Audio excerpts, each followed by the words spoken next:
Hello everyone, हम modern history कर रहे थे और लास्ट हमारा चल रहा था फ्रांसीस और भारत, यानी कि फ्रांसीसियों का भारत में आगमन।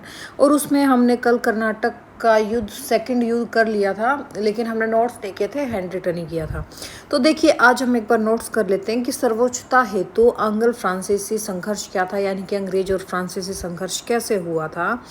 मैंने आपको कल भी करवाया था कि जब 1740 का समय था, भारत में दो शक्तियाँ सबसे मजबूत थी, एक आपकी ईस्ट इंडिया कंपनी, एक फ्रांसीसी ईस्ट इंडिया कंपनी। दोनों शुरुआत में केवल व्यापार करने आए थे, लेकिन धीरे धीरे दोनों को समझ में आ गया था कि जो भारत की राजनीति को नियंत्रित करेगा वही भारत के व्यापार पर भी अधिकार करेगा, और यहीं से दोनों के बीच में कंपटीशन स्टार्ट हो गया था। यहाँ पर आपका क्या हो रहा था, फिर आपके 1740 में ऑस्ट्रिया के उत्तराधिकारी का युद्ध हुआ, जिसमें एक तरफ इंग्लैंड और ऑस्ट्रिया था, दूसरी तरफ आपका फ्रांस और उसके सहयोगी देश थे। एक दिन पांडुचेरी में डुप्ले ने अपने अधिकारियों से क्या कहा कि यूरोप में हमारे राजा अंग्रेजों से लड़ रहे हैं, तो अब हम भारत में भी अंग्रेजों को चुनौती देंगे। तो इसमें डुप्ले ने ला बरदाने को योजना दी। ला बरदाने कौन था भाई? डुप्ले ने मॉरिशस से फ्रांसीसी गवर्नर जो ला बरदाने मॉरिशस में बैठा था, उसको संदेश भेजा कि अपने युद्ध पोत लेकर भारत आओ और पहले अंग्रेज के सबसे बड़े केंद्र, कौन सा केंद्र था? मद्रास, इस पर हमला करेंगे। 1746 में ला बरदाने अपने जहाज के साथ भारत पहुंचता है और मद्रास पर हमला करता है 1746 में। उस समय मद्रास केवल अंग्रेजों का सबसे बड़ा महत्वपूर्ण केंद्र था। फ्रांसीसी जहाज़ों ने समुद्र में मद्रास को घेर लिया था और कई दिनों तक लड़ाई चली। अंततः अंग्रेजों ने आत्मसमर्पण कर दिया और 1746 में मद्रास फ्रांसीसियों के कब्जे में आ गया। डुप्ले बहुत खुश हुआ। उसने कहा कि ये तो बस अभी शुरुआत है, अब पूरे दक्षिण भारत में फ्रांस का प्रभाव बढ़ेगा। इस वजह से बस उसने कहा ये तो बस अभी शुरुआत है, अभी देखते देखते जाओ होता है क्या। अब पूरे दक्षिण भारत में फ्रांस का प्रभाव होगा। डुप्ले और ला बरदाने में भी क्या हुआ, अनफॉर्चुनेटली एक विवाद हो गया। क्यों विवाद हो गया? क्योंकि ला बरदाने चाह रहा था कि अंग्रेजों से धन लेकर मद्रास उनको वापस कर दे, लेकिन डुप्ले बोलता है नहीं भाई, मद्रास हमेशा के लिए फ्रांस के पास रहेगा। दोनों फ्रांसीसी नेताओं में झगड़ा हो गया। इस झगड़े का फायदा किसको मिला? अंग्रेजों को। तो क्या हुआ, कर्नाटक के नवाब का हस्तक्षेप हुआ। कर्नाटक का नवाब कौन था उस टाइम? अनवरुद्दीन खान थे। उसने डुप्ले से कहा कि तुम मेरी अनुमति के बिना मेरे राज्य में युद्ध नहीं कर सकते, मद्रास अंग्रेजों को वापस दो। डुप्ले ने मना कर दिया। नवाब नाराज हो गया। नवाब ने क्या किया भाई, 10,000 सैनिक भेज दिए। तो वहाँ पे आपका सेंट थोमे का युद्ध हो जाता है 1746 में। फ्रांसीसियों के पास केवल 900 से 1000 प्रतिनिधि प्रशिक्षित सैनिक थे, लेकिन उनके पास आधुनिक बंदूकें, तोपें और अनुशासित एक डिसिप्लिन फोर्स थी। तो युद्ध जो आपका अडियार नदी के किनारे हुआ था, थोमे का युद्ध, थोमे के पास सेंट थोमे में, तो नतीजा चुकाने वाला आया। फ्रांसीसियों ने नवाब की विशाल सेना को हरा दिया। तो इस युद्ध का क्या महत्व निकला? इस युद्ध ने भारतीय शासकों को पहली बार दिखाया कि कम संख्या वाली लेकिन आधुनिक यूरोपीय सेना बड़ी भारतीय सेना को भी हरा सकती है, और यही अंग्रेजों और फ्रांसीसियों के आत्मविश्वास का सबसे बड़ा कारण बना। युद्ध का अंत कैसे हुआ? 1748 में ऑस्ट्रिया के उत्तराधिकारी का युद्ध समाप्त हुआ और यूरोप में एक्स-ला-शापेल की संधि हुई, यानी कि ट्रीटी ऑफ एक्स-ला-शापेल हुई। संधि के अनुसार मद्रास अंग्रेजों को वापस कर दिया गया। बदले में फ्रांस को उत्तरी अमेरिका में लुइसबर्ग वापस दिया गया। इस प्रकार आपका क्या होता है, कर्नाटक का प्रथम युद्ध जो 1746 से 48 स्टार्ट हुआ था वो खत्म हो गया। प्रथम कर्नाटक युद्ध से क्या निकला? फ्रांसीसी सेना की शक्ति सिद्ध होगी, भारतीय शासकों को यूरोपीय सैन्य शक्ति का महत्व बढ़ गया, और अंग्रेज और फ्रांसीसी अब केवल व्यापारी नहीं रहे थे बल्कि भारत की राजनीतिक सत्ता में भी सक्रिय हो गए थे। फिर बात आ गई आपकी द्वितीय कर्नाटक युद्ध की 1749 से 1754 की, लेकिन उससे पहले हम देखते हैं हमारी इसका बैकग्राउंड क्या था। नोट्स कर लेते हैं थोड़ा बहुत।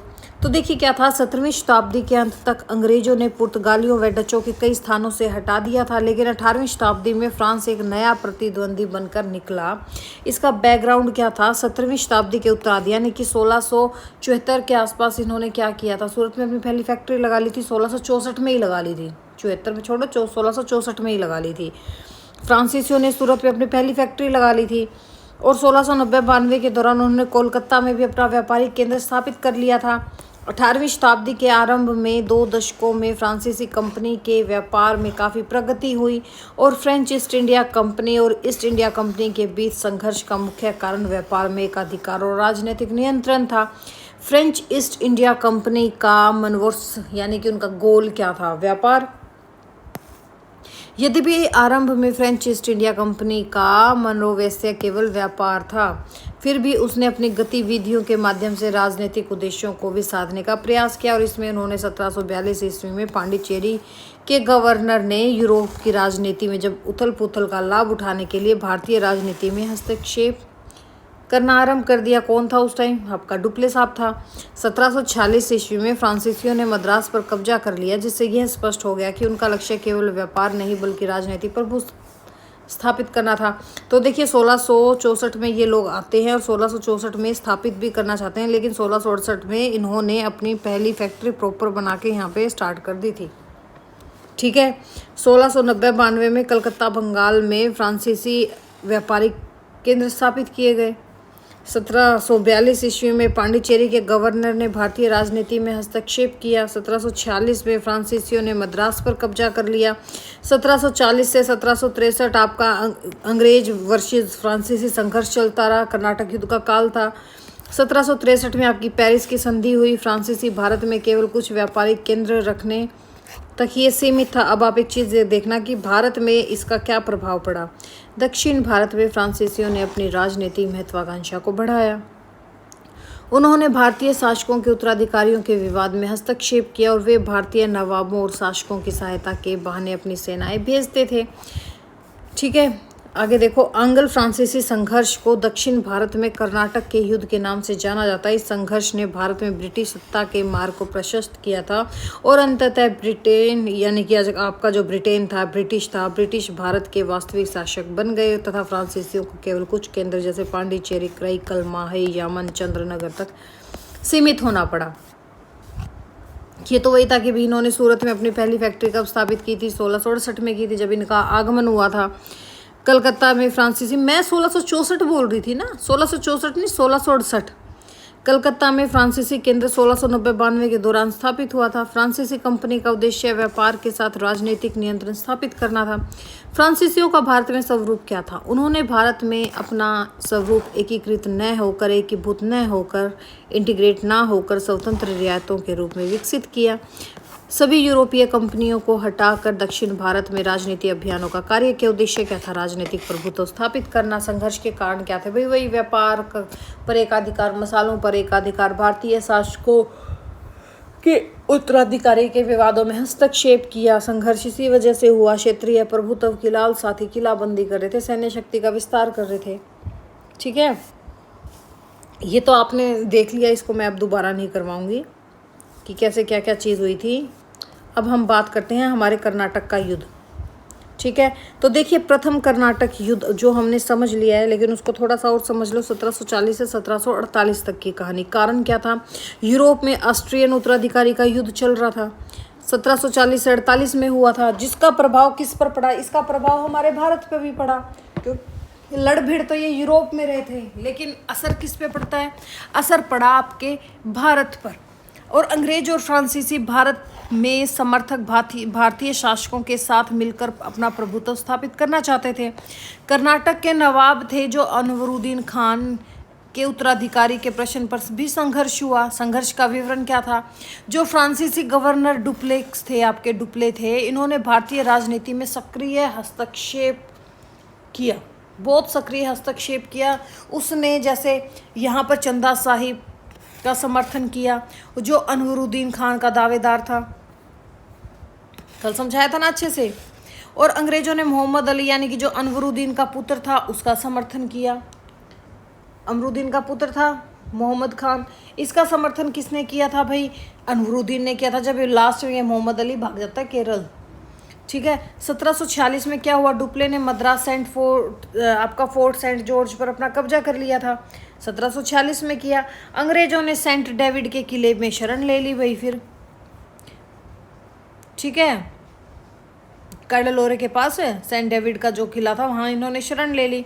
1747 ईस्वी में रॉबर्ट क्लाइव ने फोर्ट सेंट डेविड पर अधिकार कर लिया। अंततः युद्ध का निर्णय यूरोप में हुआ और दोनों शक्तियों दोनों देशों ने शांति की दिशा में कदम बढ़ाए। यहाँ पे आपका डुप्ले कौन था? फ्रांसीसी गवर्नर था। चंदा साहिब कौन था? कर्नाटक का दावेदार था।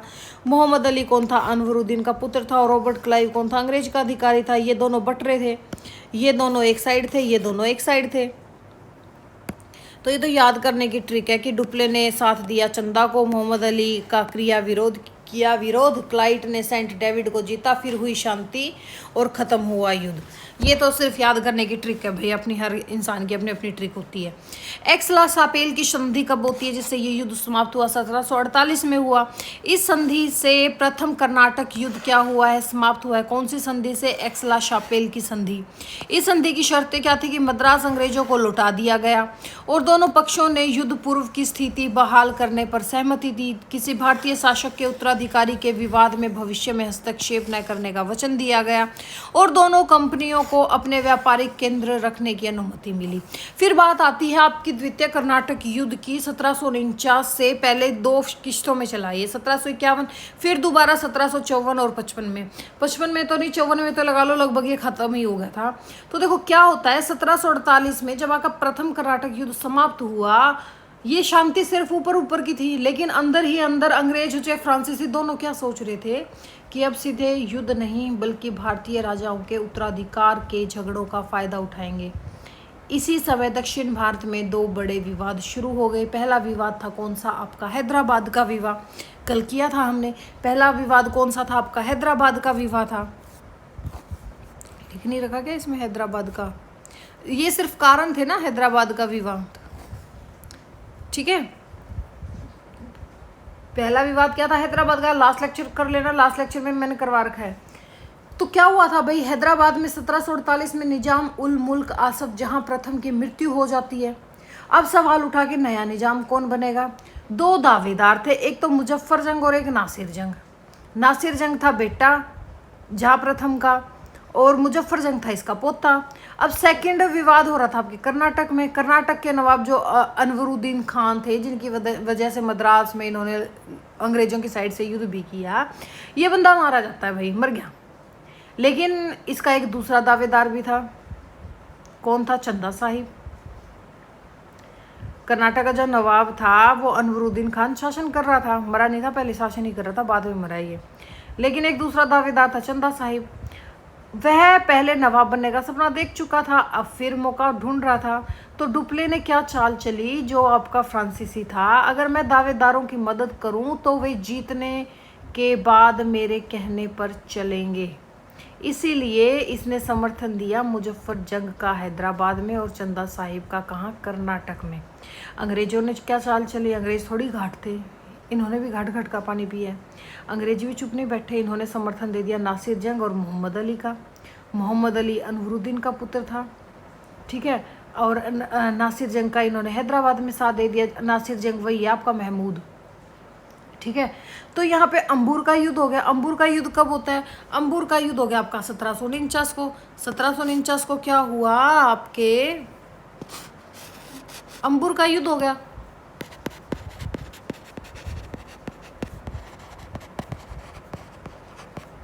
हो गया। अब एक तरफ तो था भाई आपका चंदा साहिब,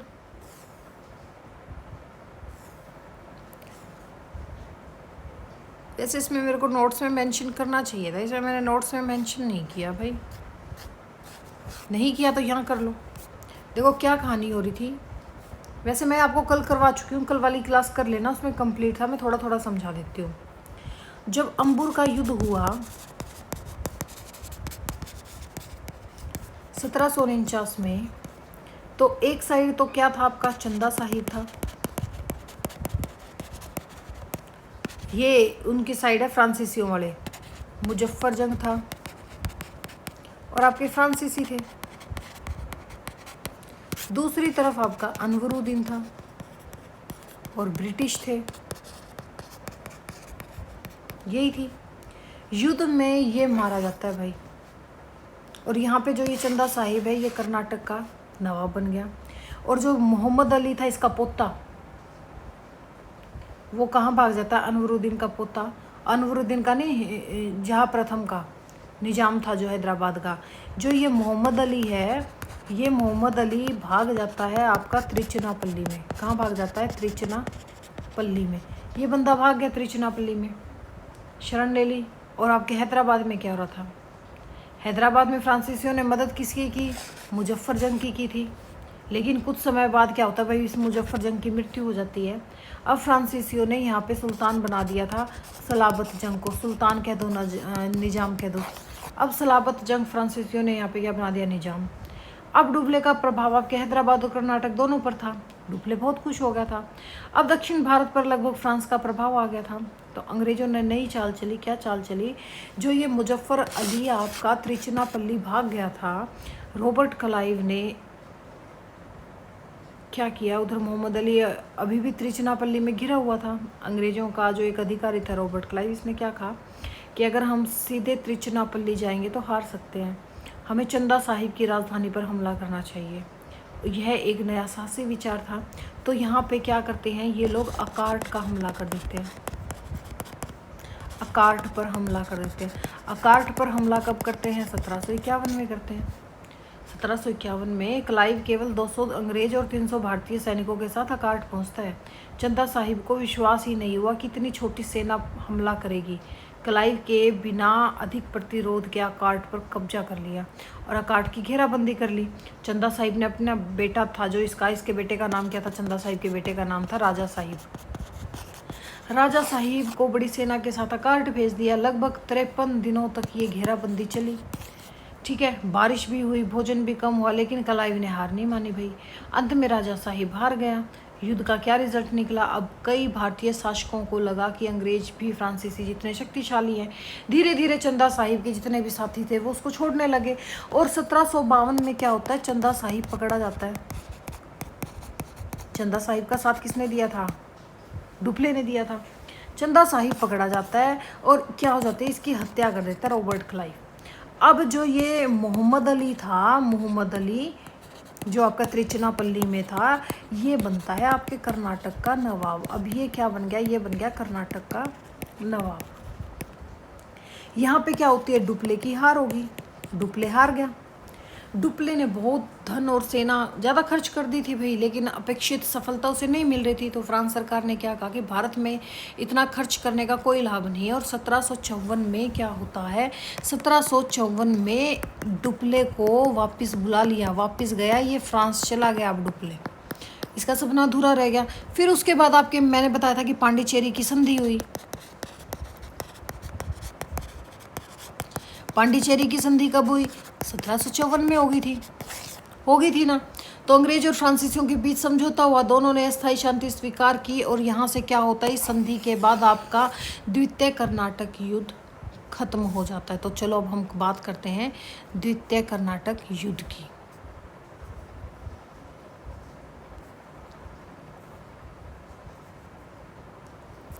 ठीक है, तो देखिए द्वितीय कर्नाटक युद्ध, कारण क्या था? प्रथम युद्ध की शर्तों का पालन नहीं किया गया। फ्रांसीसी गवर्नर डुप्ले ने पुनः भारतीय राजनीति में हस्तक्षेप किया और यूरोप में युद्ध के पुनः आरंभ होना ऑस्ट्रियन उत्तराधिकारी के युद्ध का दूसरा चरण था। संघर्ष का विवरण क्या है भाई? डुप्ले ने चंदा साहिब का समर्थन किया और अंग्रेजों ने मोहम्मद अली का साथ दिया। 1791 में डुप्ले ने आरकाट पर कब्जा कर लिया और रॉबर्ट क्लाइव ने साहस दिखाते हुए आरकाट को पुनः जीत लिया था सितंबर 1751 में।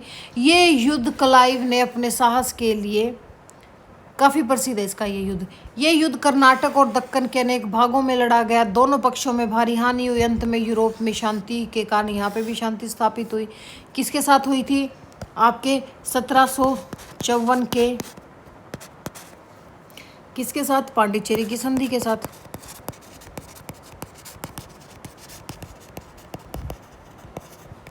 हो गई थी।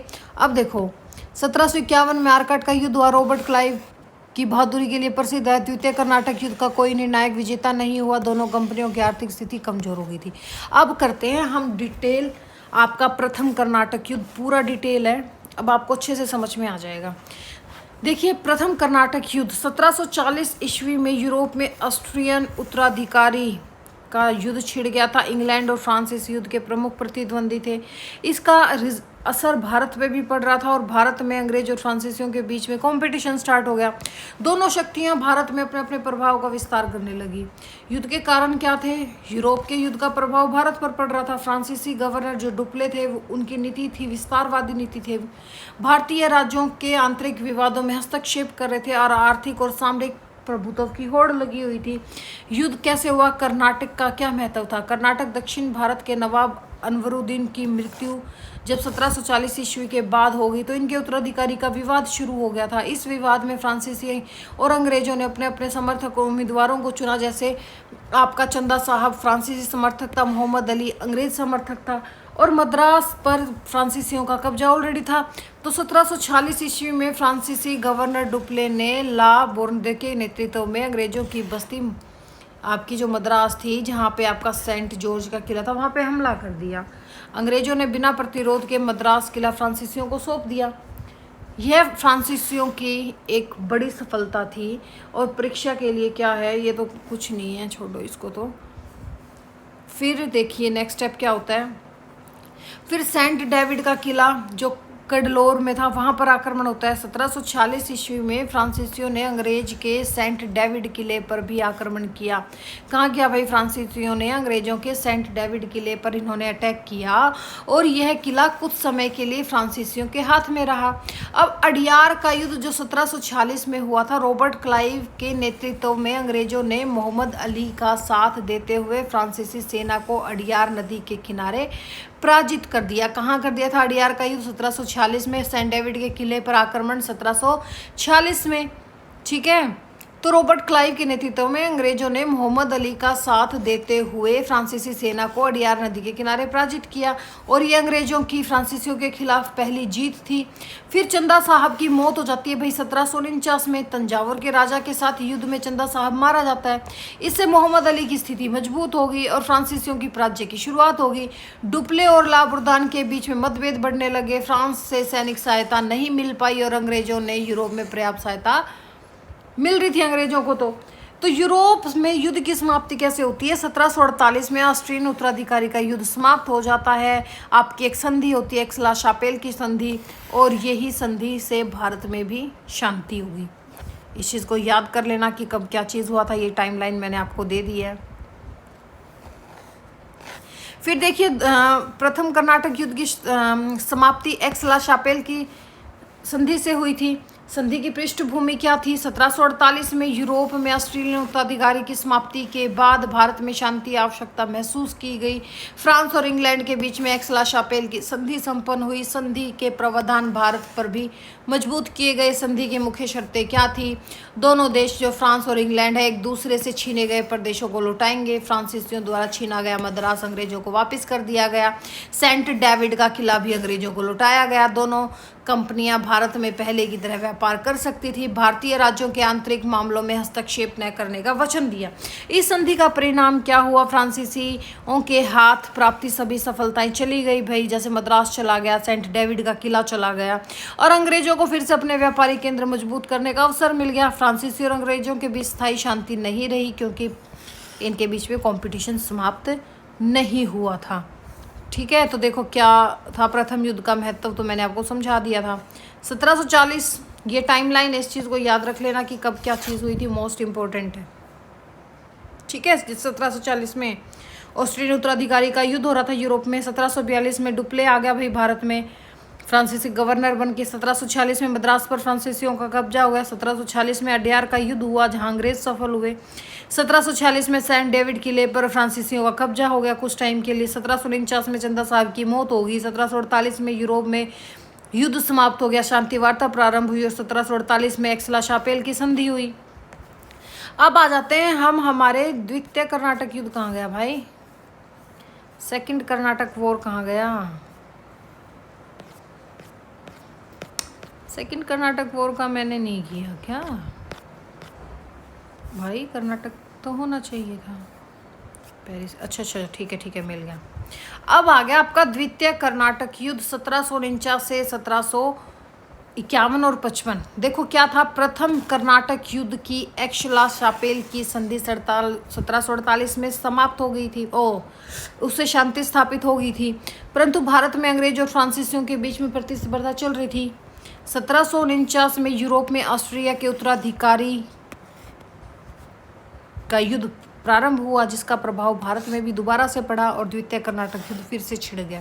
इस युद्ध का मुख्य कारण यूरोप का यह युद्ध ही था दोबारा से। और यूरोप में युद्ध का कारण क्या था? 1740 ईस्वी में हैब्सबर्ग वंश के सम्राट जो आपके चार्ल्स सिक्स्थ थे, इनकी मृत्यु हो गई थी। उनकी पुत्री थी जो मारिया थेरेसा, इसको ऑस्ट्रेलिया का उत्तराधिकारी घोषित किया गया। लेकिन क्या हुआ, इन्होंने कहा कि हम औरत को कैसे एक्सेप्ट करें एज अ क्वीन। ठीक है, तो जो पर्शिया के राजा थे फेडरिक द्वितीय, इसने इसका विरोध किया और ऑस्ट्रिया के राज्य पर अधिकार करना चाहा। मारिया थेरेसा को हम उत्तराधिकारी नहीं मानते, तो पर्शिया का जो राजा था आपका फेडरिक सेकंड, इसने क्या किया, इसने इसका विरोध किया और ऑस्ट्रिया के राज्य पे अधिकार करना चाहा। इस प्रकार यूरोप में ऑस्ट्रिया बनाम पर्शिया और फ्रांस के बीच में युद्ध छिड़ गया, जो 1740-48 तक चला था। ये मैं आपको समझा चुकी हूँ। तो भारत में युद्ध के कारण क्या थे? फ्रांसीसी गवर्नर डुप्ले की महत्वाकांक्षी नीति थी। दोनों कंपनियों की राजनीति महत्वाकांक्षा दक्षिण भारत में प्रभाव बढ़ा। यूरोप के युद्ध का प्रभाव भारत में भी पड़ना था। तो इसका देखो आप 1749 से 1755 के बीच में क्या होता है। 1749 में दोनों देशों के बीच शत्रुता पुनः प्रारंभ होगी। इस युद्ध का मुख्य क्षेत्र था आपका कर्नाटक।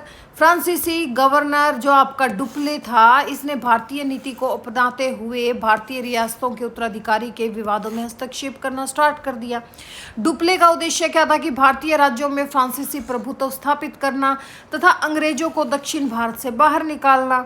डुप्ले ने हैदराबाद के निजाम उल मुल्क की मृत्यु 1748 के बाद हुए उत्तराधिकारी विवाद में चंदा साहब का समर्थन किया और दूसरी ओर अंग्रेजों ने मोहम्मद अली जो अनवरुद्दीन का पुत्र था उसका समर्थन किया। इस प्रकार दक्षिण भारत में दो दल बन गए। अंग्रेजी दल था, नेतृत्व कर रहे थे डुप्ले, समर्थन था चंदा साहब, क्षेत्र था कर्नाटक यानी कि आपका आरकट, और सहयोगी था फ्रांसीसी सेनाएं। अंग्रेजी दल में नेतृत्व किया रॉबर्ट क्लाइव ने, समर्थन था मोहम्मद अली, क्षेत्र था त्रिचिन्नापल्ली केरल में, और सहयोगी देश था अंग्रेजी सेनाएं। इस समर्थन के कारण दोनों कंपनियों की सेनाएं कई बार आपस में भिड़ गई। अब द्वितीय कर्नाटक युद्ध का संबंध ऑस्ट्रिया के उत्तराधिकारी से भी था। डुप्ले की भारतीय नीति शक्तियों भारतीयों को लड़ाओ और शासन करो। डुप्ले भारतीय मामलों की गहराई से उनमें हस्तक्षेप कर रहा था और रॉबर्ट क्लाइव भी सक्रिय भूमिका निभा रहा था। तो फिर देखिए क्या होता है। इसके बाद भारतीय नीति, डुप्ले की नीति क्या थी? डुप्ले का विचार था भारतीयों को आपस में लड़ाकर फ्रांसीसी शक्ति स्थापित करना। इसके मुख्य बिंदु क्या थे भी? भारतीय शासकों के उत्तराधिकारी विवादों में हस्तक्षेप करना, अपने समर्थक को गद्दी पर बैठाना और फ्रांसीसी सेनाओं की सहायता से अपने प्रभाव का विस्तार करना। इस नीति से डुप्ले ने अल्पकालिक सफलता भी प्राप्त की, परंतु क्या होता है भाई, इनका खुद का विवाद हो जाता है, पैसा खर्च हो जाता है जब चंदा साहब मारा जाता है अडियार युद्ध में। ठीक है, तो डुप्ले साहब को वापस बुला लिया जाता है। तो यहाँ पे देखो जो डुप्ले था ये एक फ्रांसीसी गवर्नर था, रॉबर्ट क्लाइव अंग्रेजी सेनापति था, चंदा साहब कर्नाटक का दावेदार था, मोहम्मद अली अनवरुद्दीन का पुत्र था और अनवरुद्दीन कर्नाटक का नवाब था। ये इनकी कंप्लीट टाइमलाइन थी। 1749 युद्ध पुनः शुरू हुआ। 1749-50 में डुप्ले ने चंदा साहिब की सेना की सहायता के लिए कई क्षेत्रों पर अधिकार किया। 1751 में त्रिचिन्नापल्ली की घेराबंदी शुरू हो गई थी। 1751 में आरकाट का प्रसिद्ध युद्ध हुआ। रॉबर्ट क्लाइव ने बहुत कम 200 सैनिकों और 300 भारतीय सैनिकों के साथ ही आरकाट के किले पे हमला कर दिया और यहाँ पे फ्रांसीसी सेना क्या हो जाती है? पराजित हो जाती है। यह क्लाइव की सबसे बड़ी जीत थी। फिर 1752-54 में कई छोटे बड़े युद्ध हुए, परंतु निर्णायक परिणाम नहीं निकला भाई कोई भी। तो 1755 में इंग्लैंड और फ्रांस ने यूरोप में युद्ध समाप्त किया, जिसका प्रभाव भारत पर भी पड़ा और यह युद्ध भी समाप्त हो गया। ठीक है, अब हम देखते हैं कि भाई कर्नाटक का तीसरा युद्ध क्या था। ये अभी तक मैंने आपको करवाया नहीं, वो तो मैं आपको बार बार में करवा चुकी थी। अब हम बात करते हैं कर्नाटक के तीसरे युद्ध की। ठीक है, तो कर्नाटक का तीसरा युद्ध देखिए क्या था भाई। ये 1756 से लेके 1763 तक का है। देखिए क्या हुआ था। इसके तो नोट्स मुझे आपको करवाने पड़ेंगे, लिखवाना पड़ेगा ये मेरे को आपको, मतलब मेरा कहने का ये है। तो देखिए तृतीय कर्नाटक युद्ध जो आपका चला था 1756 से लेकर 1763 तक चला था। कब चला था? 1756 से लेकर 63 तक चला था।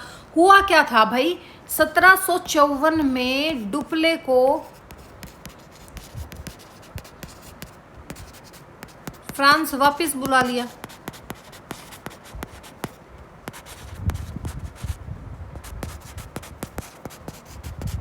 हो गया था। फ्रांसीसी कंपनी का मनोबल टूट चुका था।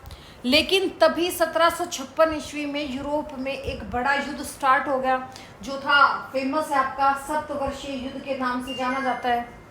ठीक है, लेकिन फिर क्या होता है, 1756 में आपके यूरोप में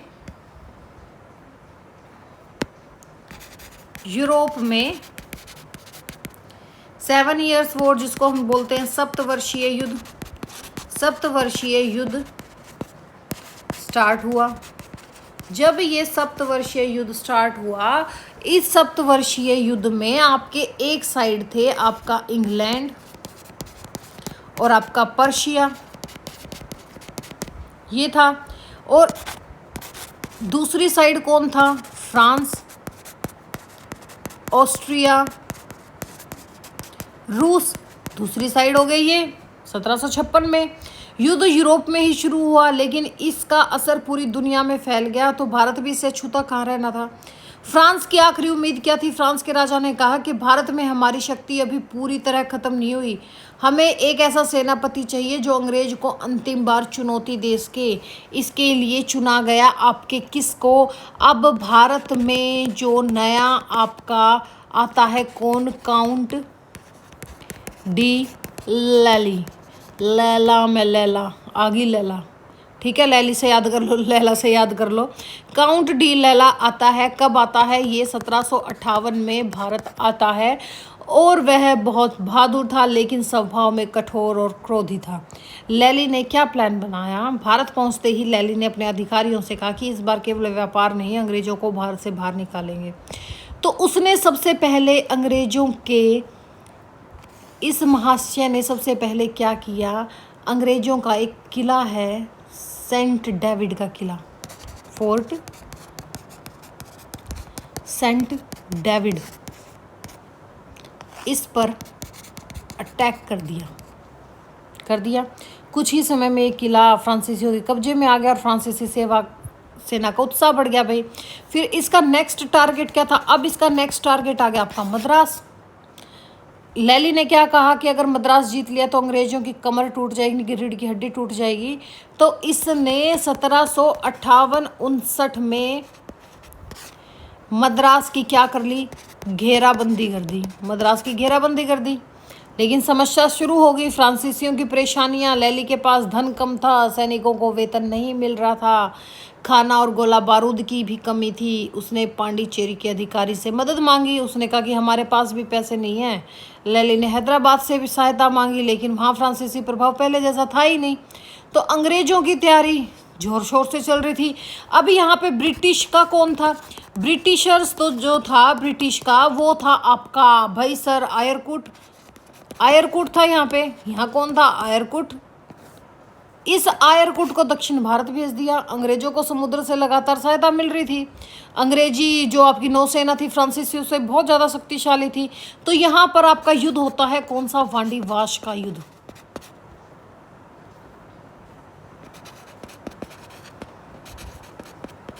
कब होता है वांडीवाश का युद्ध? 1760 में। 1760 में आपके वांडीवाश जगह पर ये दोनों सामने आए। एक तरफ कौन था? आपका था काउंट डी लैली, जो आपका फ्रांसीसी था, और यहाँ पे फ्रांसीसी सेना थी वर्सेस दूसरी तरफ कौन आ गया? आपका आयरकुट। दोनों में भीषण युद्ध हुआ भाई। इन्होंने अपनी पूरी ताकत लगा दी फ्रांसीसियों ने, लेकिन अंग्रेजों की बेहतर राजनीति के कारण यहाँ पे आयरकुट जीत गया और ये लोग हार गए। वांडीवाश की हार हुई, लैली को पीछे हटना पड़ा। अब अंग्रेज एक एक करके फ्रांसीसी ठिकानों पर कब्जा करने लगे। तो इसी वजह से फिर क्या होता है? पांडिचेरी का अंत होता है, पांडिचेरी का पतन हो गया। पांडिचेरी का पतन कब हो गया? 1761 में। 1761 में अंग्रेजों ने पांडिचेरी को चारों तरफ से घेर लिया। कई महीनों तक लड़ाई लड़ी, भूख, बीमारी और खाने बारूद सबकी कमी होगी। फ्रांसीसी कमजोर पड़ गए और एट लास्ट आपके 16 जनवरी 1761 को पांडिचेरी किसको मिल गया? अंग्रेजों के हाथ में चला गया। अंग्रेजों को मिला। ठीक है, कब मिला? 16 जनवरी 1761 में।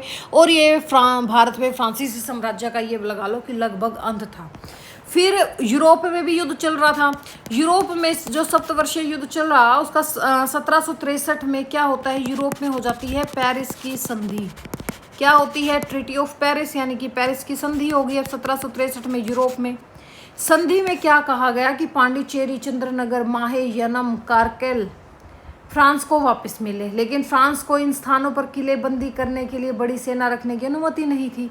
फ्रांस केवल व्यापार कर सकता था, यानी फ्रांस व्यापारी बनकर रह गया, जबकि अंग्रेज भारत के वास्तविक शासक बनने की राह पर आगे बढ़े। अंग्रेज क्यों जीते? भाई इनके पास मजबूत सेना थी, आर्थिक शक्ति थी, बेहतर नेतृत्व कर रहे थे, जैसे रॉबर्ट क्लाइव, आयरकुट जैसे कुशल सेनापति थे। फ्रांस की कमजोर सहायता थी। भाई फ्रांस यूरोप में युद्धों में उलझा रहा। लेली का स्वभाव कठोर था, भारतीय शासकों के साथ इसका अच्छा प्रभाव नहीं था।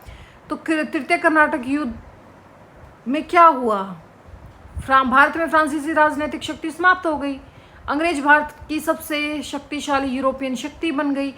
अब अंग्रेजों का मुख्य प्रतिद्वंदी कोई यूरोपीय शक्ति नहीं रहा। इसके बाद अंग्रेजों ने बंगाल, मैसूर, मराठा और सिखों के विरुद्ध अपने साम्राज्य का विस्तार किया। तो समझ में आया कैसे 1756 में आपका सप्तवर्षीय युद्ध प्रारंभ हुआ। 1758 में लैली भारत आया। 1760 में वांडीवाश का युद्ध हुआ। 1761 में पांडिचेरी पर अंग्रेजों ने अपना कब्जा किया और 1763 में पेरिस की संधि। फ्रांसीसी केवल व्यापार तक ही सीमित रह गई थी।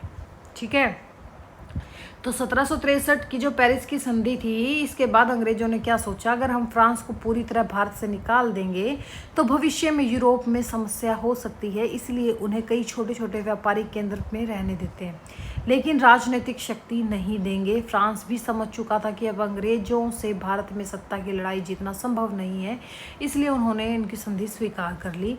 तो फ्रांस को कौन कौन सा क्षेत्र वापस मिला?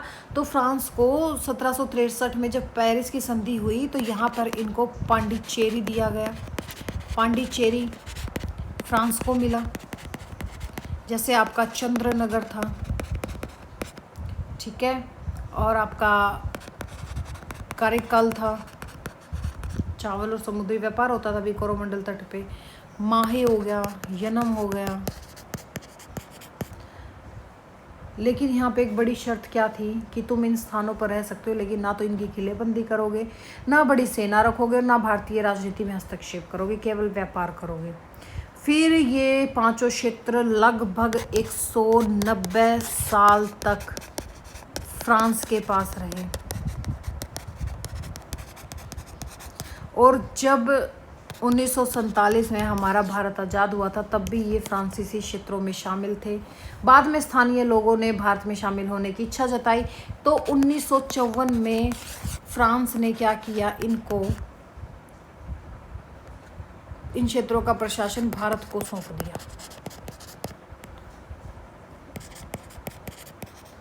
इसको हम बोलते हैं द फैक्टो ट्रांसफर। ठीक है, 1962 में कानूनी रूप से दे दिया था, यानी कि ज्यूरी भी पूरी तरह भारत का हिस्सा बन गया था। समझ में आया कि कैसे भारत को ये सब चीज़ मिली और कैसे कहाँ 1954 में भारत को सौंपा गया, लेकिन कानूनी रूप से 1961 में सौंपा गया था। समझ में आ गया? समझ में आ गया। तो देखिए, अब हम करते हैं कर्नाटक का तीसरा युद्ध, पढ़ते हैं हमारे नोट्सों में से। द्वितीय कर्नाटक युद्ध 1749 से 51-55 के बाद एक्सला-शापेल की संधि 1748 से शांति हो गई थी, लेकिन यूरोप में 7 वर्षीय युद्ध छिड़ गया। 1756 में ये छिड़ गया भाई युद्ध। ठीक है। इस युद्ध का प्रभाव भारत पे भी पड़ा और अंग्रेज और फ्रांसीसियों के बीच में तीसरा कर्नाटक युद्ध 56 से 63 हुआ।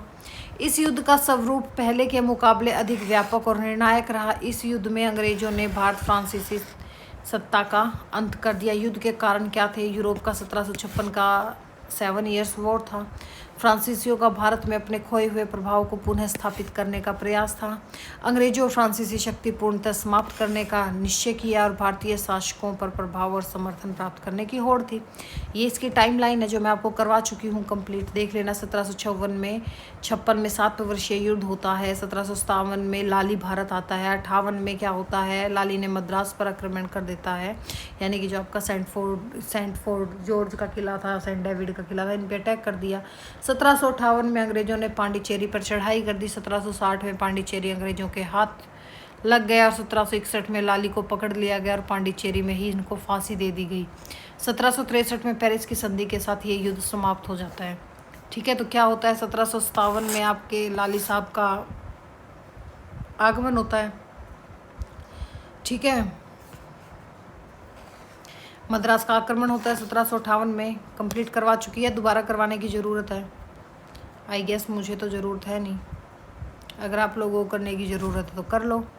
मद्रास पर आक्रमण कब होता है? 1758 में। लाली ने सेंट जॉर्ज मद्रास पर आक्रमण किया ताकि अंग्रेजी शक्ति दक्षिण भारत में कमज़ोर किया जा सके, लेकिन अंग्रेज़ों ने इस आक्रमण को विफल कर दिया और क्लाइव के भाई जो स्ट्रिंगर लॉरेंस ने मद्रास का रक्षा कुशलता से की। अंग्रेजों का पलटवार और पांडुचेरी पर चढ़ाई 1758 से 1760 हुई। 1758 में अंग्रेजी बेड़े पांडिचेरी में नाकाबंदी कर दी, भाई घेर लिया। 1760 में जनरल अय्यरकूट थे जो इनके नेतृत्व में अंग्रेजों ने पांडिचेरी का निर्णायक आक्रमण किया और फ्रांसीसियों के हाथ से निकल गया भाई पांडिचेरी भी। लाली को गिरफ्तार किया गया और मृत्यु दी गई 1761 में। पांडिचेरी के पतन के बाद लाली को उसके साथियों के साथ गिरफ्तार कर अंग्रेजों को सौंप दिया गया। उसकी 1761 में उसको पांडिचेरी में फांसी दे दी भाई। लाली की मृत्यु के साथ भारत में फ्रांसीसी शक्ति का अंत हो गया था।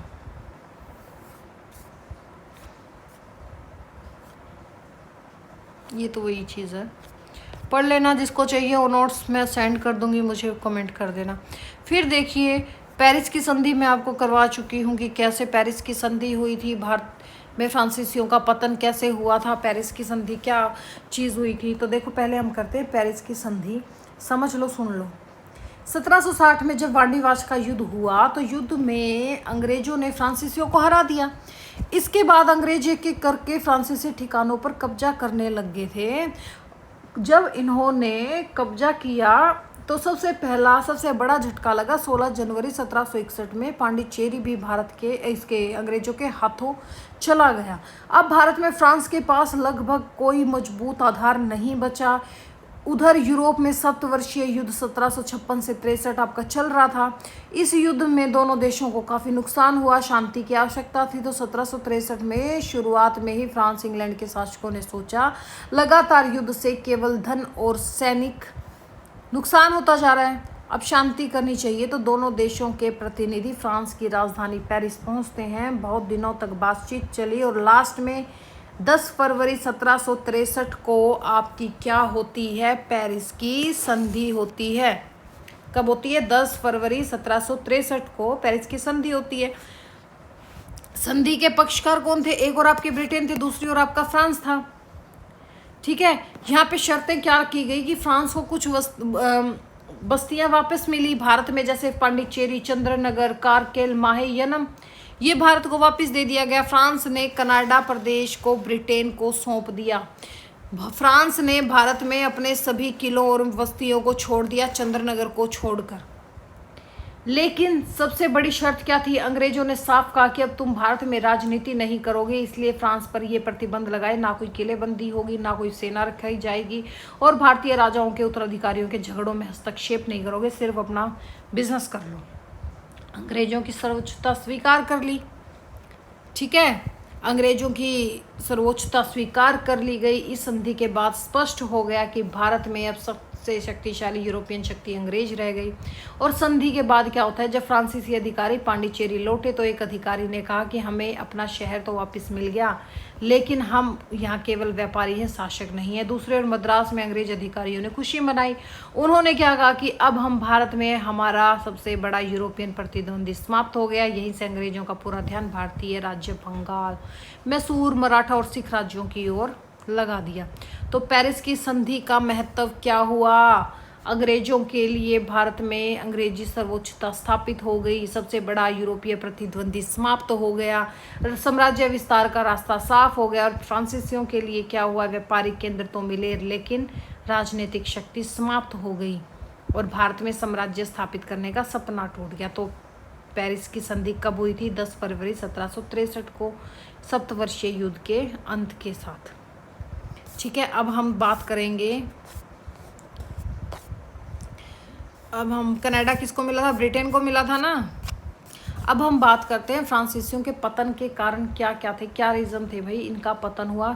पतन तो आपको समझ ही आ गया होगा भाई। अंग्रेजों की सैन्य शक्तिशाली नौसेना थी, अंग्रेजी कंपनी की मजबूत आर्थिक स्थिति थी, फ्रांसीसी सरकार का कम सहयोग था, डुप्ले को वापस बुला लिया था, काउंट डी लैली का कमजोर नेतृत्व था, अंग्रेजों का कुशल नेतृत्व था, जैसे रॉबर्ट क्लाइव आयरकूट थे, बंगाल की संपत्ति अंग्रेजों के हाथ लग गई, वांडीवाश का जो 1760 में युद्ध हुआ उसमें निर्णायक हार हुई फ्रांसीसियों की। पेरिस की संधि में फ्रांसीसी केवल व्यापार तक सीमित हो गए थे, यही थी। और क्या थी बताओ? यही रीजन हो गए थे, यही थे ना। जब 1763 में पेरिस की संधि होगी, इसके बाद पांडिचेरी में फ्रांसीसी अधिकारी उदास बैठे थे। एक अधिकारी ने कहा कि हम भारत में अंग्रेजों से हार गए, लेकिन आखिरी हमारी हार का कारण क्या था? तो एक बुजुर्ग अधिकारी ने कहा अंग्रेजों की शक्तिशाली नौसेना थी भाई। उसने कहा कि युद्ध केवल जमीन पर नहीं समुद्र पर भी जीता जाता है। अंग्रेजों की नौसैनिक दुनिया की सबसे शक्तिशाली नौसेनाओं में से एक है।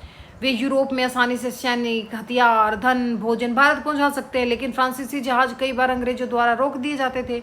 इसी कारण फ्रांसीसी सेना का समय पर सहायता कभी भी नहीं मिली। फ्रांसीसी सरकार का सहयोग कम था भाई।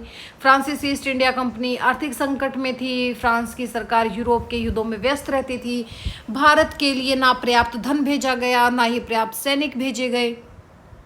ठीक है, और इसके विपरीत आपके अंग्रेजी कंपनी को लगातार सहायता मिलती थी। यही थे राजनीतिक कारण। आर्थिक कारण क्या हो जाएंगे? आर्थिक शक्ति, जैसे 1757 में प्लासी का युद्ध हो गया, अंग्रेजों को तो बंगाल की अपार संपत्ति मिल गई। अब उनके पास धन की कोई कमी नहीं रही, वे आसानी से नई सेना भर्ती कर सकते थे। फ्रांसीसियों के पास ऐसा कोई समृद्ध प्रांत था ही नहीं। और दूसरा, डुप्ले को वापस बुलाना था भाई। डुप्ले क्या था? एक दूरदर्शी प्रशासक था। उसने भारतीय राजनीति की अच्छी तरह समझ लिया था। लेकिन फ्रांस की सरकार ने उसके बढ़ते खर्च से परेशान होकर 1754 में उसे वापस बुला लिया। इसके बाद फ्रांसीसी नेतृत्व कमजोर हो गया। काउंट डी लैली की गलतियां लगा लो। काउंट डी लैली ने गलतियां की। काउंट डी लैली 1758 में भारत आया, साहसी था, लेकिन भारतीय शासकों से संबंध अच्छे नहीं बना पाया। अपने अधिकारियों से भी उसका विवाद रहता गया। उसने प्रशासनिक परिस्थितियों को ठीक से नहीं समझा। अंग्रेजों का श्रेष्ठ नेतृत्व, जैसे आपके रॉबर्ट क्लाइव थे, आयरकूट थे, कुशल सेनापति थे। उन्होंने युद्ध के साथ राजनीति की, कूटनीति को भी समझ लिया था। भारतीय शासकों का समर्थन था भाई। अंग्रेजों ने कई बार भारतीय शासकों से समय समय पर समझौते किए, उन्हें स्थानीय सहयोग मिलता रहा। फ्रांसीसी से मामले में पीछे रह गए। फिर वांडीवाश का युद्ध हुआ 1760 में। वांडीवाश का युद्ध हो, यहाँ फ्रांसीसी सेना निर्णायक रूप से हार गई थी। जब यहाँ पे सेना हारी तो उनका मनोबल टूट गया। फिर पांडिचेरी का पतन हो गया 1761 में, जब अंग्रेजों ने पांडिचेरी पे कब्जा कर लिया। फिर आपकी पेरिस की संधि हो गई भाई 1763 में। जो पेरिस की संधि हुई तब फ्रांस को पांडिचेरी, चंद्रनगर, माहे, क्राइकलियनम वापस मिल गए। लेकिन कल्लेबंदे नहीं कर सकते, बड़ी सेना नहीं रखेंगे, भारतीय राजनीति में हस्तक्षेप नहीं करेंगे। तो क्या हुआ? एट लास्ट हम क्या कह सकते हैं? फ्रांसीसी भारत में इसलिए नहीं हारे कि वे बहादुर नहीं थे, वे इसलिए हारे क्योंकि अंग्रेज आर्थिक, नौसैनिक, राजनीति और सैन्य चारों ओर में उनमें अधिक संगठित और शक्तिशाली थे। वांडीवास की विजय और पेरिस की संधि ने भारत में अंग्रेजी सर्वोच्चता स्थापित कर दी और ये भारत में फ्रांसीसियों के पतन की कंप्लीट स्टोरी थी। ठीक है, समझ में आ गया कि कैसे इनका अंत हुआ। आज हो गया हमारा फ्रांसीसियों का अंत। अब हम एक बार करेंगे कि इनको थोड़ा सा हम डैनिश देखेंगे नेक्स्ट लेक्चर में। क्या देखेंगे हम नेक्स्ट लेक्चर में? नेक्स्ट लेक्चर में एक बार हम डैनिश देखेंगे, यानी कि डेनमार्क वाले डैनिश। डैनिश का छोटा सा है, ये तो समझदार थे, पहले इन सबको लड़ता भिड़ता देख के निकल गए थे, चुप चुपा